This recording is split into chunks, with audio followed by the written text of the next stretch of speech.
శ్రీ గురుభ్యో నమః. శ్రీమాత్రే నమః.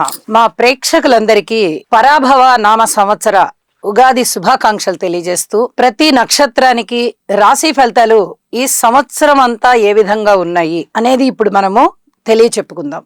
ఏ నక్షత్రంలో పుట్టినా, ఏ పాదంలో పుట్టినా చింతించవలసిన అవసరం లేదు. చాలా మంది భయపడుతూ ఉంటారు.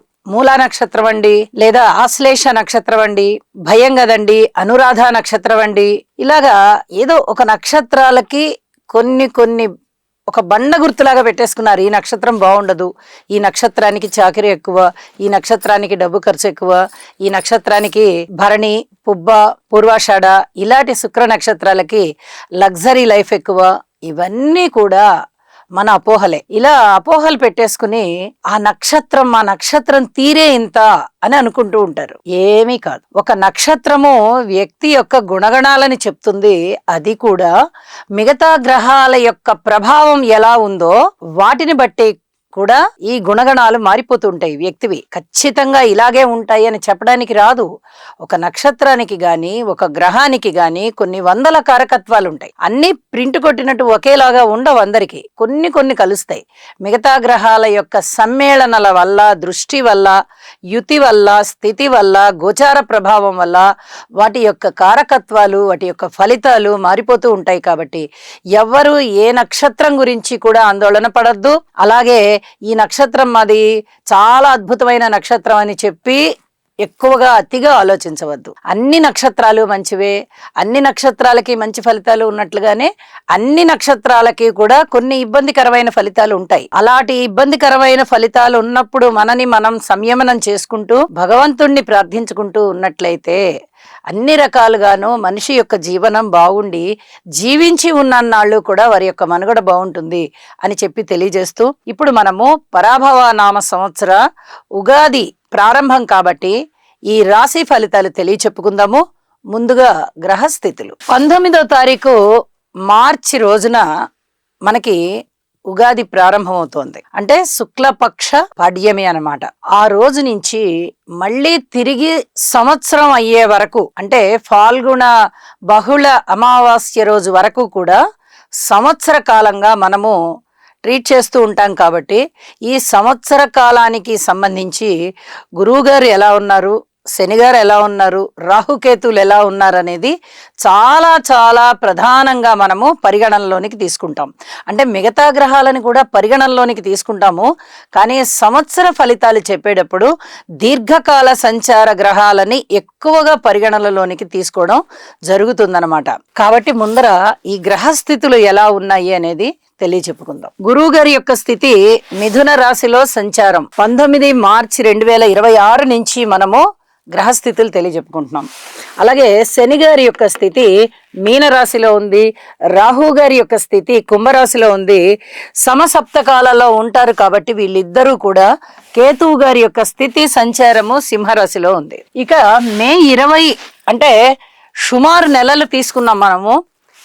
మే 20 అంటే మే నెలలో కూడా గురువు గారి యొక్క సంచారము కానీ, శని గారి సంచారము కానీ, రాహుకేతువుల సంచారము కానీ ఎక్కడ వారి యొక్క రాశులు మారలేదు. స్థితులు ఇంకా అదే రాశిలో సంచారంలో ఉన్నాయి. ఇక జూన్ 2వ తేదీ వచ్చేటప్పటికి గురువు గారి యొక్క సంచారము తన యొక్క ఉచ్చ రాశి అయినటువంటి కర్కాటక రాశిలోకి వచ్చిన్నది. శనిగారు కానీ, రాహు కానీ, కేతువు కానీ వారి సంచార రాశులలోనే ఉన్నారు. ఇక చూడండి, ఆగస్టు 2 నుంచి శనిగారి వక్రం ప్రారంభం అయ్యింది. ఎప్పటి వరకు? డిసెంబర్ 2వ తేదీ వరకు. అలాగే నవంబర్ 1వ తేదీన గురువు గారి యొక్క స్థితి సంచారము కర్కాటక రాశి నుంచి మళ్ళీ సింహరాశిలోకి వచ్చి ఉన్నది. ఇక రాహుకేతువుల స్థితులు ఇంకా మారలేదు. శనిగారి యొక్క వక్రము జరుగుతూ ఉంది. ఆగస్టు 2 నుంచే శనిగారి యొక్క వక్రం ఉంది కాబట్టి ఈ నవంబర్ 1వ తేదీన కూడా శనిగారి వక్రం జరుగుతుంది. ఇక డిసెంబర్ 8వ తేదీన రాహు కేతువులు ఇద్దరు మారారు. శనిగారి వక్రం నడుస్తూ ఉంది.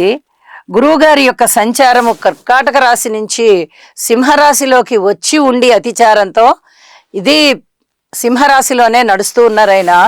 ఇక రాహు గారి స్థితి సంచారము మకర రాశిలోకి వచ్చినది. కేతువు గారి సంచారము కర్కాటక రాశిలోకి వచ్చి ఉన్నది.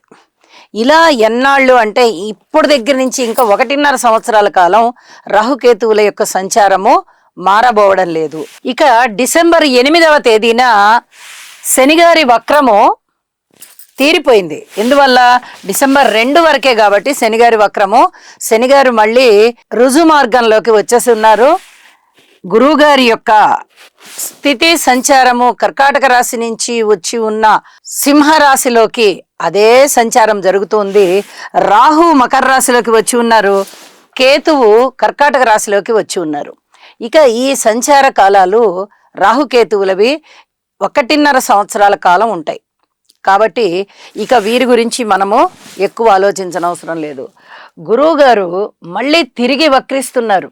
డిసెంబర్ 23న వక్రించిన వారు జనవరి 26 వరకు కర్కాటక రాశిలోకి వెళ్ళిపోతున్నారు. అక్కడి వరకు వక్రించి ఉండి మళ్ళీ తిరిగి కర్కాటక రాశిలోకి వెళ్ళిపోయి ఇక ఏప్రిల్ 7వ తేదీన తిరిగి ప్లవంగ నామ సంవత్సరం వచ్చేంత వరకు కూడా గురువుగారి యొక్క సంచారము కర్కాటక రాశిలోనే ఉన్నది. గ్రహస్థితులు ఈ విధంగా ఉండగా ఒక విశేషం ఏమిటి అంటే గురువుగారి యొక్క స్థితి సంచారము 3 సార్లు మారుతోంది. ఇది చెప్పదగినటువంటి సూచన అన్నమాట. ఫస్ట్ మిథున రాశిలో ఉన్నారు, తర్వాత కర్కాటక రాశిలోకి వెళ్ళారు, తరువాత మళ్ళీ సింహరాశిలోకి వచ్చి వక్రించి మళ్ళీ కర్కాటక రాశిలోకి వెళ్ళారు. అంటే 3 సార్లు మారారు. 4వసారి తిరిగి వారు మళ్ళీ యథాస్థానం తన యొక్క ఉచ్చులోకి వెళ్ళారు. ఈ విధంగా గురువుగారు 3-4 సార్లు మారి ఉన్నారు కాబట్టి చాలా మార్పులు ఉంటాయి ప్రతి వారికి. గురువుగారి యొక్క ఉచ్చక్షేత్రమైన కర్కాటక రాశిలో వారి యొక్క సంచారం ఉంటుంది కాబట్టి ఎక్కువ కాలం చాలా అద్భుతమైన ఫలితాలు ఇస్తారు. మిత్రక్షేత్రాలలో గాని స్వక్షేత్రంలో గాని గురువు అనేవారు చాలా పెద్ద శుభగ్రహం. ఇంత పెద్ద శుభగ్రహము ఆయన యొక్క ఉచ్చ రాశిలోకి వస్తున్నారంటే అడిగిన వారికి అడగని వారికి కూడా కోరికలు తీర్చేస్తారు. అవి ధర్మబద్ధమైన కోరికలు అయి ఉండాలి. ఇది మనం బాగా గుర్తుపెట్టుకొని ఎవరికైనా జాతకంలో గనక కాస్త గుణదోషాలు చాలా మందికి ఉంటాయి, అందరికీ అద్భుతంగానే ఉంటుందని చెప్పలేము. గుణదోషాలు ఉన్నట్టయితే గురునామస్మరణ చేయడము, అలాగే గురువు గారికి స్తోత్రాలు చేసుకోవడము, గురు సేవ చేయడము, ఆశ్రమాలకి సేవ చేయడము, ఇలాంటివి గనక చేసుకున్నట్టయితే జాతక దోషాలన్నీ తగ్గిపోతాయి అని చెప్తూ ఇక రాశి ఫలితాల్లోకి వెళ్దాము. వృషభ రాశి వారికి సంవత్సర ప్రారంభంలోనే చాలా అద్భుతమైనటువంటి ఫలితాలండి. గురువుగారు 2వ స్థానంలో ఉన్నారు, శనిగారు లాభస్థానంలో ఉన్నారు, రాహు దశమంలో ఉన్నారు. ఇంకా ఏమి కావాలి?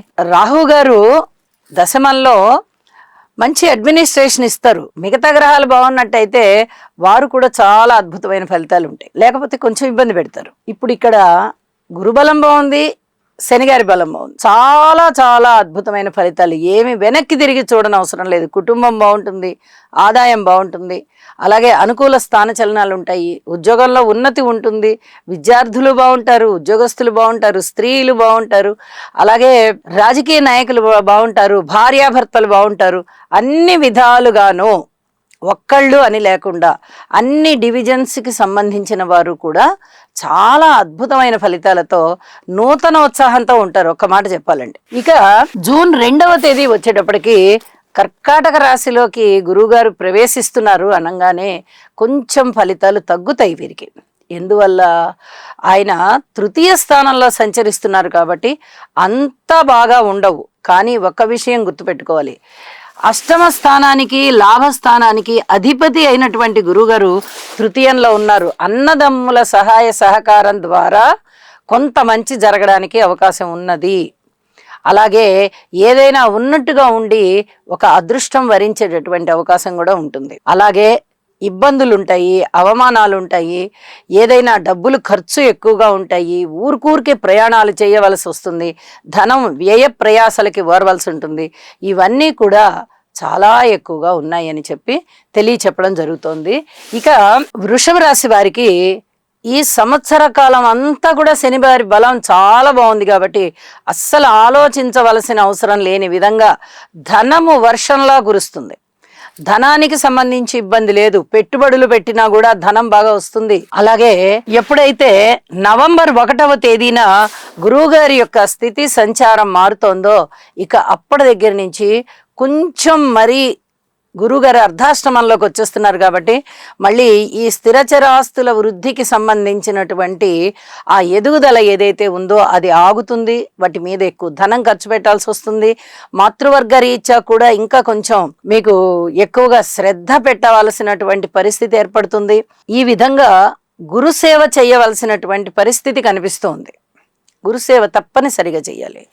అయితే తృతీయ స్థానంలోకి కేతువు సంచారం వచ్చేస్తూ చాలా అద్భుతమైన ఫలితాలండి. ఏమీ ఆలోచన చేయక్కర్లేదు. మీకు అప్పటి వరకు అవని పనులు ఏమన్నా ఉన్నాయా అంటే అయిపోతాయి. బంధువర్గ రీత్యా చాలా మంచి పేరు ప్రఖ్యాతులు వస్తాయి, సహాయ సహకారాలు వస్తాయి, అన్నదమ్ముల సహాయ సహకారం బాగుంటుంది, మీ సంకల్ప బలం బాగుంటుంది. అన్ని విధాలా కూడా చాలా అనుకూలమైన కాలం. అటు శనిగారు చాలా బాగున్నారు, ఇటు కేతువు కూడా చాలా బాగున్నారు. ఈ 2 గ్రహాల సంచార విశేషము చేత వృషభ రాశి వారికి అనుకోని విధంగా అదృష్టాలు పట్టేస్తూ ఉంటాయి. గురుబలం చాలా ప్రధానం ఏ మనిషికైనా. కాబట్టి గురువు గారికి సంబంధించి స్తోత్ర పారాయణాలు చేయండి. వారు అర్ధాష్టమంలో ఉన్నప్పటికీ, తృతీయంలో ఉన్నప్పటికీ మళ్ళీ మీకు చాలా వరకు గురుబలం పెరిగే విధంగా మీరు ధ్యానము, శ్లోకము, జపము, దానము, ధర్మము ఇలాంటివి చేసుకోవడం చాలా చాలా మంచిది అని చెప్పి తెలియచేస్తూ ఉన్నాను. ఈ సంవత్సరం పొడుగుతా కూడా శనిగారి బలం చాలా బ్రహ్మాండంగా ఉంది. ఒక 6 నెలల వరకు గురుగారి బలం చాలా బాగుంది. తిరిగి చివరి 4 నెలల కాలంలో కేతు బలం చాలా బాగుంది. కాబట్టి వృషభ రాశికి అస్సలు వెనక్కి తిరిగి చూసుకోవాల్సిన పని లేకుండా అత్యద్భుతమైన ఫలితాలు ఉన్నాయి. లాభాల బాటలో ఉన్నారు కాబట్టి ఏ చిన్నపాటి కష్టం వచ్చినా కూడా మీరు తట్టుకోగలిగే మానసిక స్థైర్యం ఉంటుంది. స్థిర రాశి అవుతూ ఉండడం ఒకటి, శుక్రాచార్యుల వారు అధిపతి అవుతూ ఉండడం ఒకటి, అలాగే శనిగారు లాభస్థానంలో ఉన్నారు, మిత్రగ్రహం లాభక్షేత్రంలో ఉంది. కాబట్టి అత్యద్భుతమైన ఫలితాలు ఉన్నాయి. వివాహం కాని వారికి వివాహం అయిపోతుంది, సంతానం కావాలనుకునే వారికి సంతానం వస్తుంది. ఈ గురుబలం అత్యద్భుతంగా ఉన్నటువంటి కాలము కానీ, కేతు బలం అత్యద్భుతంగా ఉన్నటువంటి కాలము కానీ, మీకు సంకల్పించినటువంటి కోరికలన్నీ కూడా అవి తీరిపోవడానికే అవకాశం ఉంది. గురువుగారు అంత అత్యద్భుతమైనటువంటి ఫలితాలని ఇస్తూ ఉన్నారు.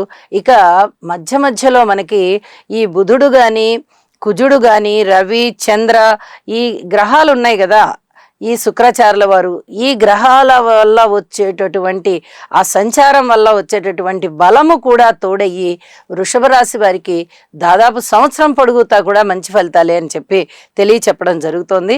పరిహారాలు మటుకు తప్పనిసరిగా చెయ్యండి. అమ్మవారికి పూజ చెయ్యండి. ఇది చాలా చెప్పదగినటువంటి సూచన. శుక్రాచార్యుల వారికి అమ్మవారే అధిదేవత కాబట్టి అమ్మని పూజించండి. లలితా సహస్రనామ స్తోత్ర పారాయణాలు విడవకుండా చేయండి. ఆటోమేటిక్గా బలం పెరిగిపోతుంది. భక్తి ఏమాత్రం తగ్గకుండా ఉండాలి. మీరు ధ్యానం చేసుకునే 5 నిమిషాలైనా 10 నిమిషాలైనా భక్తి ప్రపత్తులతో చేయండి. అద్భుతంగా ఈ సంవత్సరం అంతా బాగా రాణిస్తుంది. శుభం.